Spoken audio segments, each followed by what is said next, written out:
உங்கள் கொடிக்கம்பம் ஜோதிடர் வழங்கும் நெத்தியடி ஜோதிடம். ஒருவன் ஜாதகத்தில் ராகுமாதிசை நடைபெறும் போது சனி புத்தி நடந்தாலும் அல்லது சனி மாதிசை நடைபெறும் காலத்தில் ராகு புத்தி நடந்தாலும் இவர்களுக்கு 6ஆம் திசை நடைபெறுந்தால் விஷத்தால் துன்பம் ஏற்படும்.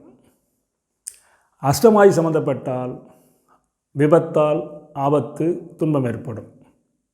லக்னாதிபதியும் அஷ்டமாதிபதியும் பலமாக இருந்துவிட்டால் இவர்களுக்கு வரும் துன்பம் விரைச்செலவோடு சென்றுவிடும். லக்னாதிபதியும் அஷ்டமாதிபதியும் பலமிழந்து சுபக்கருவின் தொடர்பு இல்லாமல் இருந்தால், சுபக்கர குருவின் தொடர்பு இல்லாமல் இருந்தால் அவர்களுக்கு பாம்பின் திசையில் மந்தன் புத்தியில் அல்லது மந்தன் திசையில் பாம்பின் புத்தியில் துன்பம் உறுதி. நன்றி, வணக்கம்.